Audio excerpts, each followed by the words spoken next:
Welcome to Coping with Ghosting, the show that provides hope, healing, and understanding for anyone who has ever been ghosted. I'm your host, Gretta from Southern California, and today I'm diving into the incredibly important topic of mindset and how this can play a significant role in healing after being ghosted. My guest is Josh from Mindset with Josh. His YouTube channel and Instagram are jam-packed with great ways to cultivate a strong and positive mindset. And today he's sharing 5 ways to have a healthy mindset when it comes to being ghosted. Josh, please tell listeners a little bit about yourself. Yeah, so thank you for that wonderful introduction. A few things about myself. So I've basically been on this journey of figuring out what it takes to create an awesome life for yourself for a long time now. I feel like I've been on this journey for almost like 14 years, maybe even longer. I've just always been fascinated by what it takes to basically make the most of life, because we all know that we only have a set amount of time, and none of us know how long that time period is. And I realized at some point that mindset is pretty much that thing that determines the quality of your life. And it affects so many different aspects of life. And one of them is being ghosted and just relationships in general. So it's just one of those really interesting subjects that touches on so many different aspects of life. And I've just been fascinated by it for a long time, and basically I'm dedicating my life to studying it. That's incredible. I could not agree with you more. And let's just dive into it. So what are your top 5 ways to have and maintain a healthy mindset around being ghosted?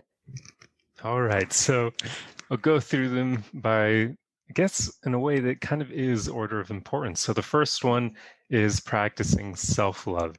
So for those of you who don't know, self-love is basically the way that you treat yourself. And it's kind of like you want to think about treating yourself the way you would a best friend, because so many of us are kind of mean to ourselves. We don't treat ourselves well. And it's a really unfortunate thing, because you're going to be going through your entire life in your own company. So you should only treat yourself the way you would somebody you deeply care about. And I found that practicing self-love really helps with getting over being ghosted, because quite often when we're ghosted, we feel like we aren't worthy of love anymore, because somebody just kind of told us that, well, they didn't quite tell us that we're unworthy of love, but more so that's the way it often feels because of the way they treat us, the way they just kind of leave us in the dust. So practicing self-love really helps you get through that by basically providing for yourself what they would have provided for you had they stuck around, in theory, because that wouldn't always be the case, but in theory, yeah. So it's a huge thing, and that's why it's at the top of my list. I really like that a lot. It's great. Yeah, it's a game changer for sure. And then number 2 is knowing your worth. Now this one goes basically hand in hand with self-love, because self-love helps you develop your worth. It basically helps you get to know yourself enough that you're able to understand what you bring to the table. Because a lot of knowing your worth really is about how well you know yourself. It's not really, a lot of people kind of think of it as like just understanding the, I guess, skills and personality traits you have that make you a desirable partner. But it's also just knowing who you are so well that you won't be fazed when other people kind of misjudge you or see you as being unworthy of them. It basically allows you to get to that place where, since you're rock solid in your belief and your opinion and value of yourself, other people aren't going to kind of set you off course. So then when you get ghosted by somebody, if you know your worth, you're going to say, hey, like, this may even be more of a loss for them than it is me. And I like that. Yeah, it's like, it's a good way of thinking, because then you're kind of not going to, I don't want to quite say play the victim, but you won't take it as personally in a way, because you'll know what you bring to the table so much so that if you have positive qualities, you'll know that, hey, yeah, they're missing out on those positive qualities. They didn't give you the chance, and that's their loss. So it's a very powerful thing. what are some ways to build your own self-worth? Awesome. That's basically what I was going to get into next. So Mm-hmm. knowing your worth is basically, it's a practice of getting to know yourself. So one thing that I actually did for, I don't even remember how long, but I want to say it was definitely, I think more than a year, I'm pretty sure. I developed a practice that for a long time I had it as a daily practice, and I highly suggest doing this, which is just kind of meditating on the question of who am I? Just spending maybe 5 to 10 minutes and just answering it as honestly as possible. So that would literally be listing your personality traits and even skills that you bring to the table, just everything you can hit on that describes who you are and makes you who you are. And the really important thing here is to be honest with yourself, because I mean, you're going to know if you're lying to yourself, so that's not helpful at all. So you definitely don't want to do that. It'll just make you feel worse. But it's a really powerful practice, and if you stick with it for, I would say you should at least do it daily for a few months and see if you can handle like that habit, because it can almost be life-changing. You literally get to a place where when people like say things about you, even if they say it with like a mean intent, if you know what they're saying is wrong, you just immediately brush it off because you're like, okay, that's not me. They don't know me well enough. So it's a really powerful practice. That is incredible. And for listeners out there who start that and have recently been ghosted, I just encourage you to also remember to really consider some of the more positive things about yourself when you're exploring who you really are. Because so often after we're ghosted, our self-esteem is shot and we just focus on the negative. So I just want you to remember that that's important too. Definitely. That's a very good point. Yeah. And then to jump into the next one, so number 3, that would be putting yourself first. So this one, it's kind of, well, it's a bit self-explanatory, but to get into that a bit more, a lot of people have a tendency of putting quite a few things above themselves. And if people are in that phase of kind of being a bit of a hopeless romantic, quite often they'll even put someone they're dating, not even in a relationship, someone they're dating above themselves. And that leads to a situation where if that person then ends up ghosting you, you'll be devastated because you place them so high up on your list of priorities. So putting yourself first basically corrects that issue, because now you're going to put yourself at the top of your priority list and take care of yourself first and foremost. And then you'll have other people at like number 2 or number 3 on your list, but you're not going to place them above yourselves. And this basically allows you to kind of prioritize your own emotional health and well-being, and then help other people along the way, as opposed to if you put them first, a lot of people will also kind of try to draw their happiness from that person as well. So then you're not deriving your happiness from within either. And that's another unhealthy thing, because yet again, if that person leaves your life, then there goes your source of happiness. So putting yourself first is powerful, because it basically, like self-love, allows you to provide for yourself so many things that you would try to gain from a partner, like your happiness and validation and that sort of thing. And real quick, I do want to touch on how putting yourself first isn't selfish, because a lot of people like to think of that as well. They think, oh, I can't do that because wouldn't that make me selfish or a narcissist? And that's not the case, because if you put yourself first and still genuinely care about other people, and you're not willing to kind of step on them to get ahead in life, then you're not being selfish. You're just putting yourself as your number one priority, but you still genuinely care about other people. Selfishness is more so where you put yourself at the center of everything and you don't care anymore about how your actions impact other people. So as long as you still genuinely care about others and you're still kind, that's not being selfish at all. So that's not a valid excuse for not practicing this really healthy and awesome thing. I agree. And for me, that shows up as I don't clear my calendar for somebody who I'm dating. I always just make sure that I put all of my activities first, and then somebody can fit nicely into the puzzle of my life and complement it. I don't make them my higher power. Exactly. That's an awesome point. I understand that this is a podcast, so I was nodding my head heavily throughout what she was saying because it's so true.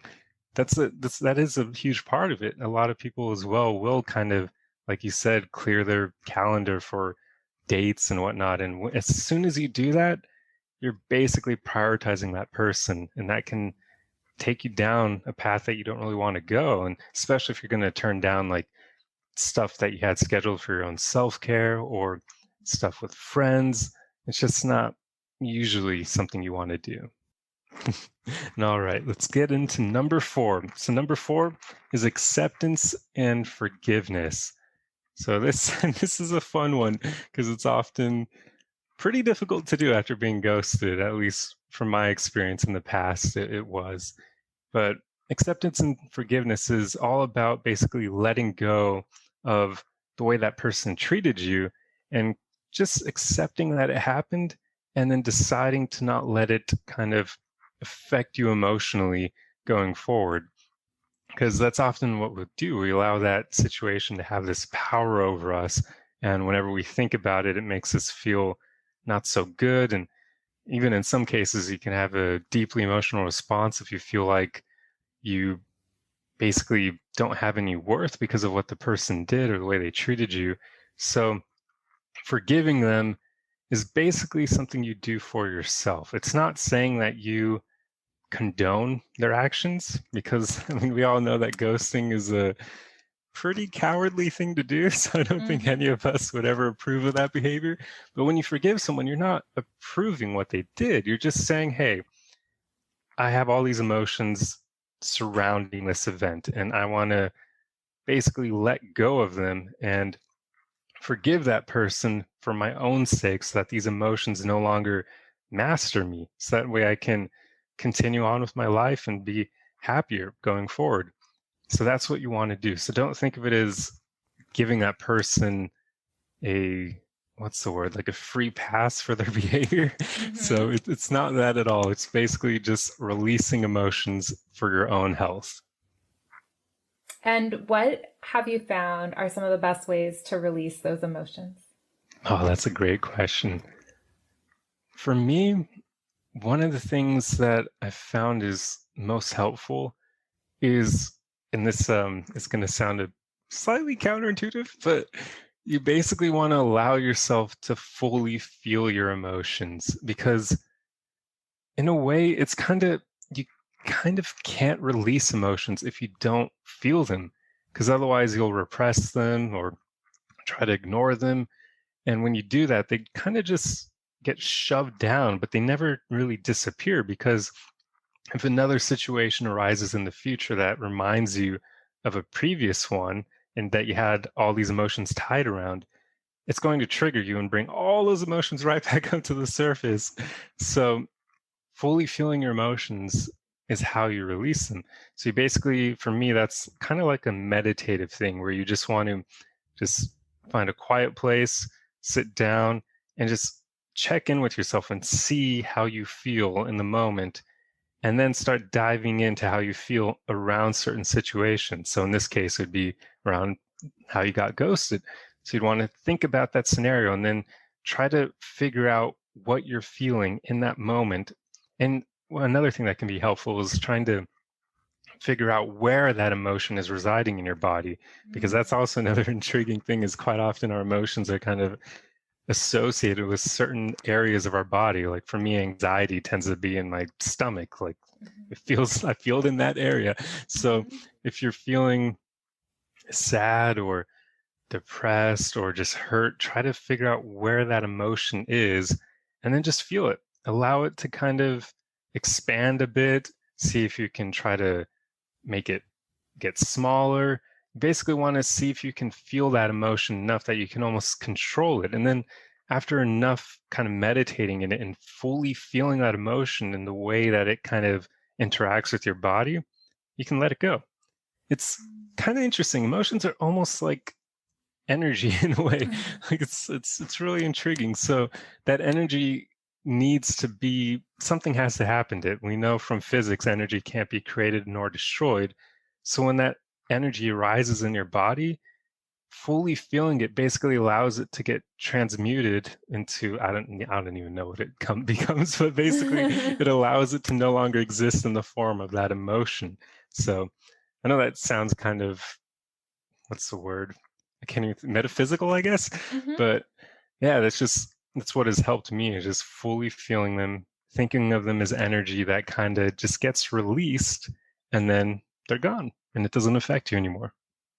I'm completely on board. I always say, feel your feelings. I know it's painful, but you know, I've heard that it only takes about 90 seconds for your feelings to really go through you and those big waves of sadness. It's 90 seconds. And if you can let that happen, then that's when the healing really is happening. Yeah. So 90 seconds, that's not a long time. It can Hmm. suck, but I mean, 90 seconds for freedom in the future. Exactly. So It's not, worth it. exactly. Yeah. It's not a bad payoff. Mhm. All right. And for the last one, so number 5, learning how to enjoy your own company. Now, I have that at the bottom of the list, but it's still incredibly important. And it's not something I would say basically, in a way, I should almost say that this list isn't quite tiered, although definitely self-love and knowing your worth and putting yourself first are really high up.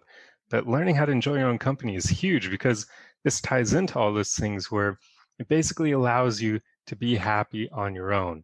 This is that step that basically helps you create your happiness and derive it from within, so that you're not needing to pinpoint it on other people, like when you're dating, and then if they end up ghosting you, then yeah, you lost your source of happiness and it's no fun.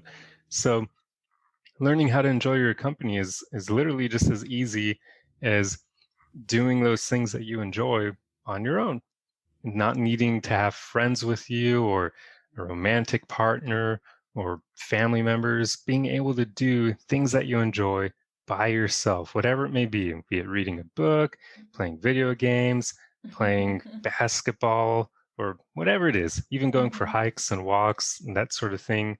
Just learning to become comfortable in your own company, doing the things that make you happy. So that way you're not waiting for other people to be happy. I used to do this in the past, where I would always want to hang out with friends in order to do the things I enjoyed. And then at some point I realized, why am I doing this? I can do these things on my own. And they make me so happy that kind of pushing them off, waiting for company seems dumb, because you're not always going to have company.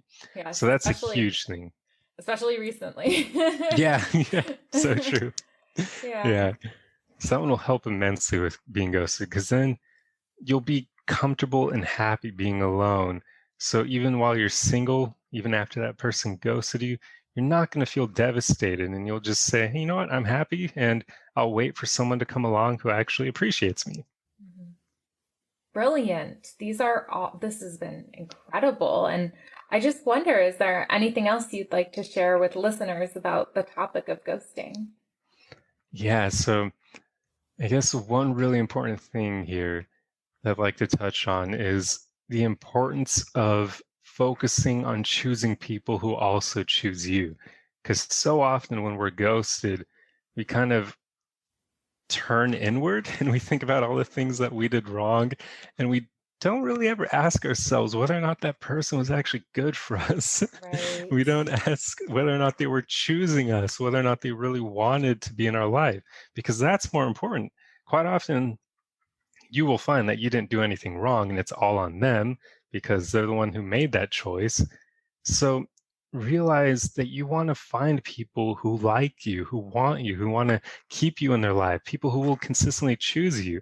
So when you start thinking that way, it makes ghosting a lot easier to handle, because then you'll be thinking, instead of woe is me, you'll start thinking, you know what? This person did me a favor. They proved that they weren't capable of choosing me, that they weren't capable of seeing my worth, and that they didn't want to include me in their life.